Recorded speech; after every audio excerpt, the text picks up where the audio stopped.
Alright guys, it's Sunday. Greg tried to get to church. My back was out. But get this, the train would not let him go to church. It stopped there for over 20 minutes. So Greg turned around, did not make it to church. He said, okay, let's go have breakfast. And I had just got my clothes on. And so here we are at Texas Traditions in Gladewater, Texas. It's an old diner, good food. And, you know, it's like another day. It's gonna be a beautiful day. We're eating yolks with the locals. Yeah. Yokels, locals. And it's supposed to be in the lower 90s today, so it won't be that hot. Hopefully it's in the real lower 90s. Yeah. Alright, you guys. Sunday in Texas.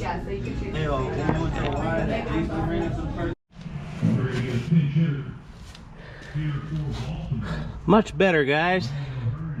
Much better. Getting there. Yeah, look, we did get our door fixed. Our window. One less problem with the car. Car is running almost 100% perfect now. As far as mechanically, it's running fantastic. We still have a problem with the parking assist, which I don't even like parking assist. But basically, this car had gotten hit.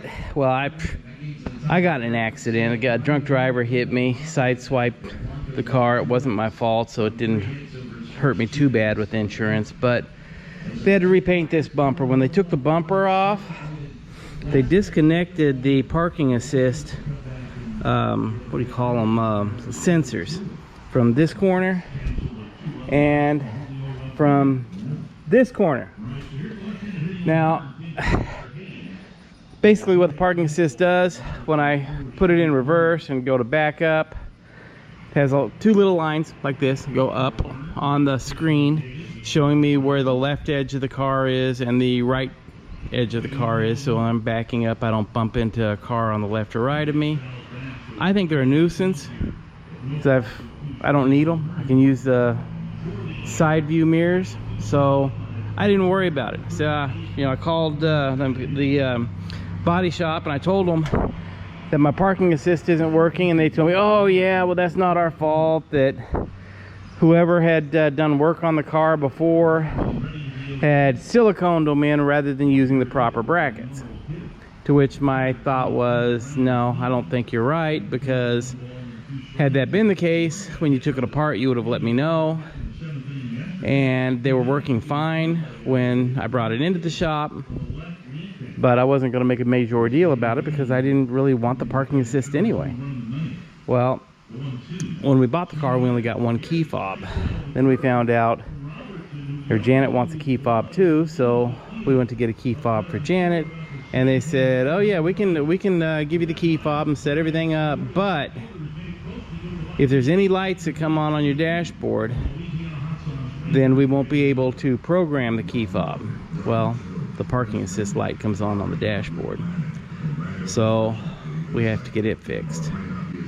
So our friend Joe reattached the sensors for it, but now I have to take it to another mechanic that has a newer diagnostic machine to get him to clear the key fob or the programming, and then reprogram the key fob, and then we can go get Janet a key fob.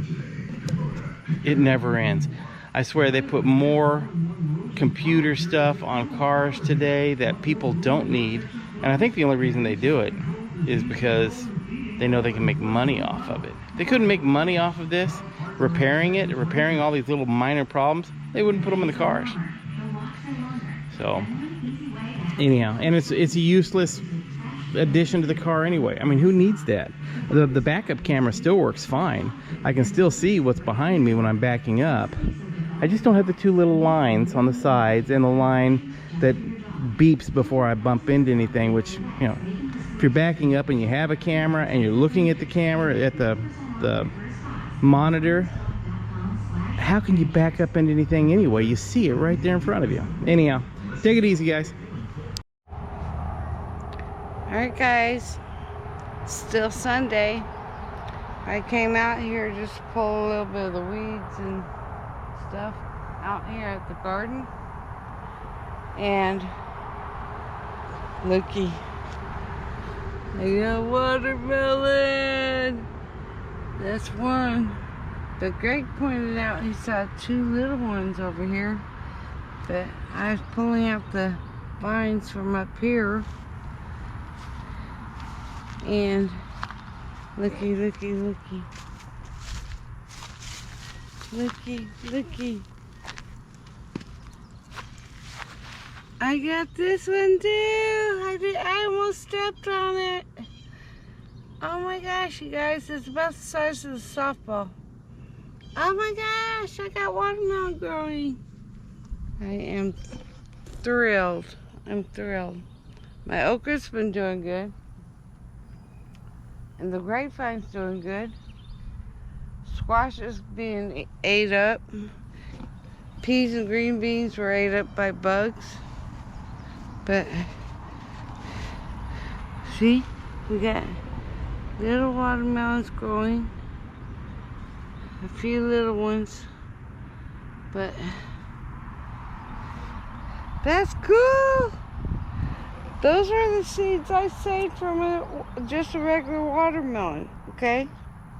One that was really sweet, and that was from last season, and I saved the seeds. And then the ones from a package, they didn't make it, but these are growing all over, and I'm pulling them away from other things, but oh my gosh, guys, watermelon. Cool. Monday, guys. Monday. And look, it's raining again. Amazing. Just as I finished the trenches yesterday, it starts raining again. It's like a bad joke on me. Really bad joke. Now, a week ago, I got mad about the rain. Because I knew it was going to be another 2 or 3 days of digging out the trenches again. And I thought my electrician was going to be here.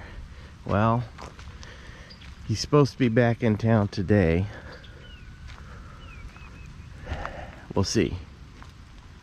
But in the meantime, it seems silly for me to get upset over this. Because I'm getting really good at digging the trenches out. So, man, I'm getting a little bit of exercise from it. I just find it funny. It's like a really bad joke on me that, you know, every time I seem to finish digging out the trenches, it starts raining and they get covered up again.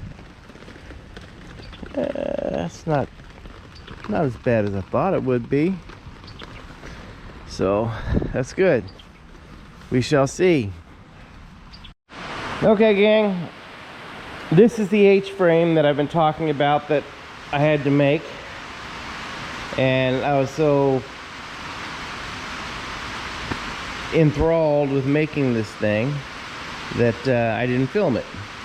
But basically it is two roughly 8-foot 9-foot sections of 4x4 posts with 3 2x4 cross members. This will stand up and go down into the ground 3 feet, which I've got that marked here, my 3-foot line. The rest of it will sit above ground, and that's going to hold our electrical boxes, like that one right there. Outside where we're doing the trenching, there'll be a meter on there for the electric company. There'll be a main shut-off for the property where we can turn all the power off in one location, and then there's going to be 1 or 2 other electric boxes that will defer the electricity going out to the RV spaces, the pump house, to this building, and eventually to our home. So it's basically a pole that it has a main shutoff, a meter, and then controls where the power goes from there to the different locations on the property. And this is what our county required us to build in order to do that, because we have an oversized electric meter. Instead of having, or not electric meter, but electric terminal or pedestal. Most people have a 200 amp, we have a 320 amp because we're going to have power going out to so many different directions. So it's one of those things that when we decided to do this property, we wanted to have enough power, and so we planned on this ahead of time. So we had to get the larger pedestal so that, you know, we can have everything in the house going, have power to the house, and in the shop we can have full power out here in the shop and still provide power to the RV spots and to the pump house. Now, if we decide to add 5 or 6 more RV spaces in the future, which I don't know if we will or not, but we are thinking in the future of possibly putting some more RV spaces over on the back corner of the property. And if we do that, we've got another power pole over here that runs next to our property that we can run another pedestal off of, and it would give us enough power to do about 6 more spaces without having to do major electrical work. Hey guys, guess what? It's raining again. Golly, every other day. So yeah, I'm gonna get to dig the trenches out again. Bringing the dog back inside the RV. Oops, sorry, she's pulling on the leash. And going inside to have dinner. Janet made green chili stew tonight. One of her specialties, so I'm looking forward to that. She found some hot green chilies from New Mexico. It's gonna be spicy. Hope you guys are having a nice evening. You guys ever noticed when you see movies about Texas, the old westerns, it always kind of looks like it's in the desert. Very rarely do you see any rain. Obviously, most of those movies weren't shot in Texas. There's a lot of rain here, guys. This is getting ridiculous. I think Texas is going to float away.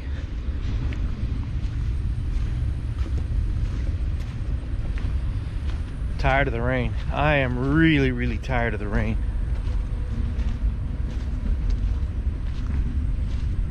Depresses me. I'm trying to stay positive, but man, every day. And I'm getting old. I get aches and pains when it's humid like this. That means I'm getting lots of aches and pains. Maybe it's not the humidity. Maybe I'm just getting really old.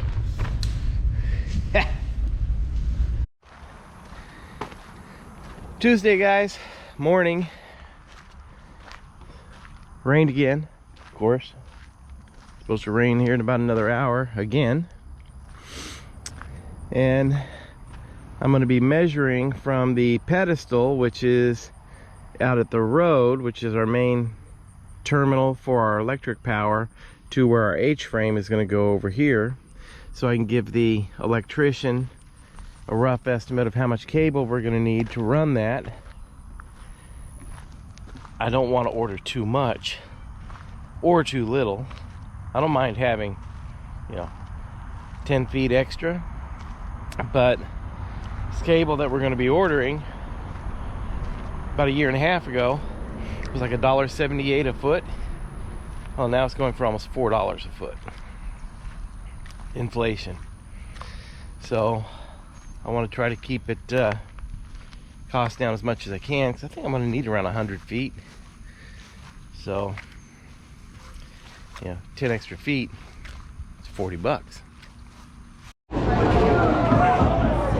All right, guys, we won all 4 tonight. Finally, I broke this slump. I had a 229, a 192, and a 201 for a 622. In each game, I had to strike out in the 10th frame in order for us to win, and I did it. Oh, what a wonderful night. We got a big day today. We're gonna be doing more stuff with the trench. Turns out the pipe that I purchased for doing the trench is 2-inch Schedule 40 PVC pipe, non-metallic, which is the right pipe to get, but I also needed to get some 3-inch. I bought all 2-inch, but apparently the cable that we're going to be putting in the ground from the pedestal to our H-frame, because it's a heavier cable, it needs to be 3-inch. So I get to bring about 10 pieces of 10-foot pipe back and exchange it for 10 pieces of 3-inch pipe, 10 feet long. You know what the cost difference is between 2-inch pipe and 3-inch? 2 inches, 2 inches in diameter, 3 inches 1 inch larger. The 2-inch pipe right now that I'm bringing back is $19.97 per piece for a 10-foot section. The 3-inch that I have to replace it with is $47 a piece. So after exchanging this pipe, it's going to cost me another $300 for 10 pieces of pipe. Craziness, absolute craziness. But that's the way it goes. So today we're going to be driving into Longview, Texas to exchange some electrical pipe. Alright guys, it's Wednesday. Still returning 10 of these and some elbows to get the 3-incher. Man, we've had these for a while, and finding all the receipts was fun. But alright, Longview, Texas. It's Thursday, last day of the week for us. And our electrician was supposed to be here this morning to help set up our permanent power. And he let us know late last night that he'd be out here a little after 11 a.m. because he didn't finish the job that he was on yesterday. At a little after noon today, he texted me and asked me how the weather was. I said it was okay, but it was supposed to start raining about 2 p.m. So he sent me a little video of the job that he was on, and they were getting flooded out. And they were in a town about 30 miles from here, so he said he didn't know if he's going to be able to finish it today. And I told him, I said, well, it's supposed to rain tomorrow, Saturday, and Sunday, so why don't we make it Monday? Which he was grateful for and thanked me. But man, this has been going on 3.5 weeks. I'm ready to get this done. And so anyhow, another day on the farm, I guess. And man, I tell you what, it's frustrating. Trying to keep a good attitude about it though, but it's tough. And today I worked mostly in the shop. I have a eBay channel where I sell sports collectibles, so I've been sorting cards and stuff in the shop because there wasn't really anything I could do outside in the wet weather. And I'm building the YouTube channel, building websites, things like that. I'm pretty good at that. good at signing us up for stuff, but doing the process of uploading and downloading stuff and editing, I can't do it right.